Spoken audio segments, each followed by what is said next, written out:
Hosting the Jazz in Game 3, the Clippers had a must-win game on their hands down 2-0.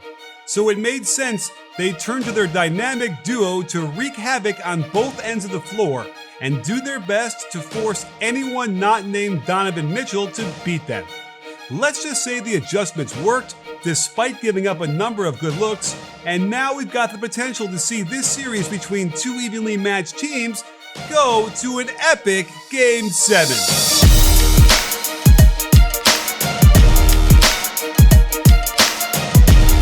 In an effort to take Donovan Mitchell out of the offense, the Clippers decided to throw double teams at him every chance they got in the first half.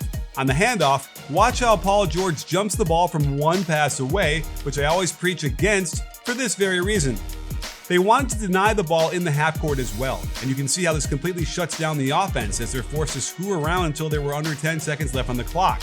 Setting a screen to get Mitchell open with Kawhi's man isn't a good idea since it lets him switch. In a testament to how committed they were to doubling, despite their best defender being in great position, they still jump him out top. This should be Morris closing to the corner, but Favors does a nice job being physical and they get a wide open three, but Bogdanovich went 2 for 10 from the field and gets a big finger pointed at him for the result of this game.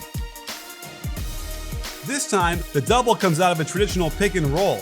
Notice the L shape the three other players make around the double team. Beverly splits the difference between the two weak side shooters and goes to where the pass is thrown. It's just too much space to cover and Clarkson hits the open shot. More helping one pass away as Kawhi comes over despite Zubac being in good position on the contain. Another easy shot that the Jazz can't hit.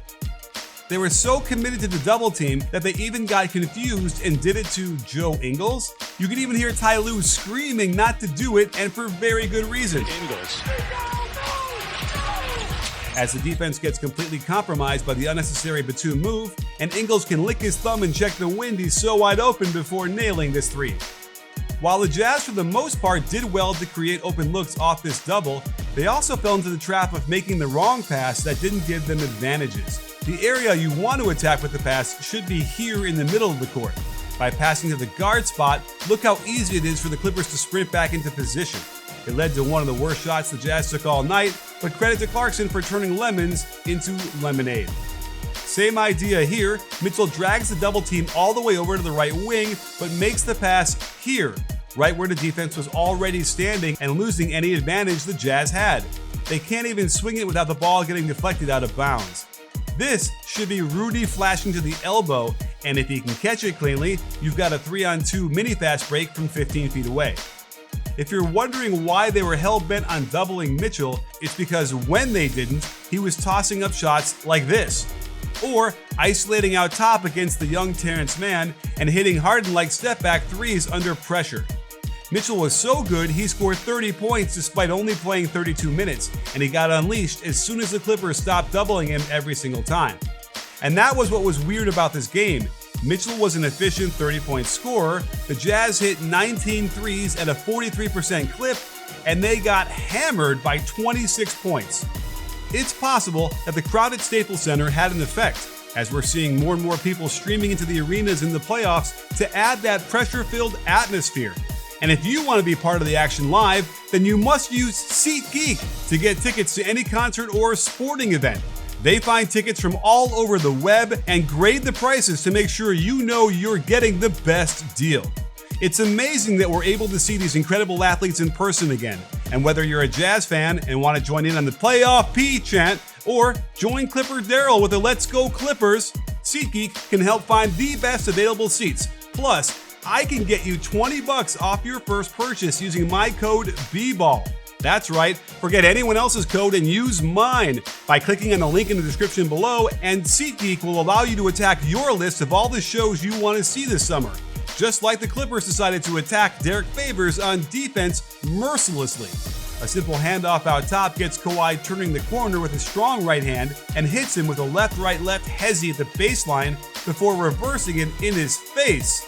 Out of horns, they extend elbow get to the three-point line, setting the ball screen for Reggie Jackson, who takes advantage of the drop coverage by Favors to wrap the bounce pass to Batum for a shot fake and then drive right to the hoop as Favors is powerless to stop the inside hand layup. There were lots of defensive possessions for the Jazz where the initial containment was great, as Favors walls off the rim and forces the kick out. But on the low dribble drive by Morris, Favors can't do anything to stop him from pulling from the free throw line for another 2 points.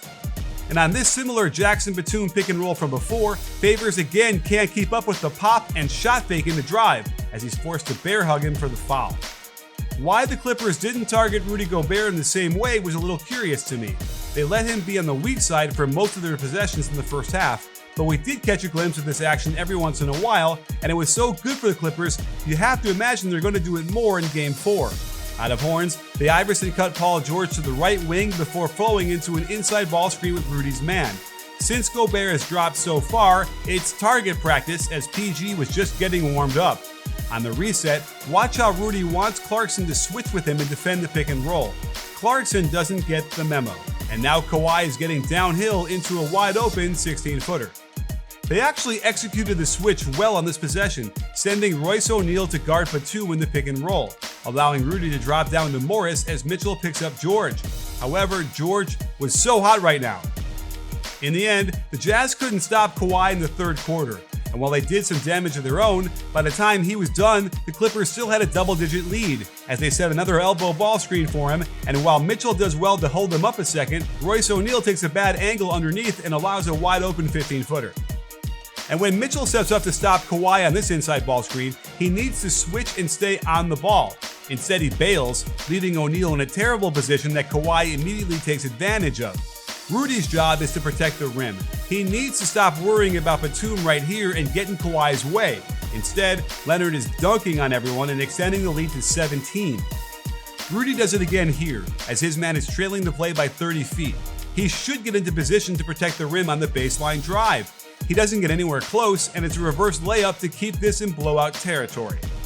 It got so head-scratching that Quinn Snyder even had Derek Favors guard Kawhi.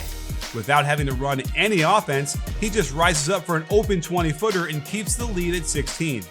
The vaunted Jazz defense simply could not string together enough stops to mount a comeback. And when Mitchell went down on a seemingly innocuous landing, the Jazz night was over early.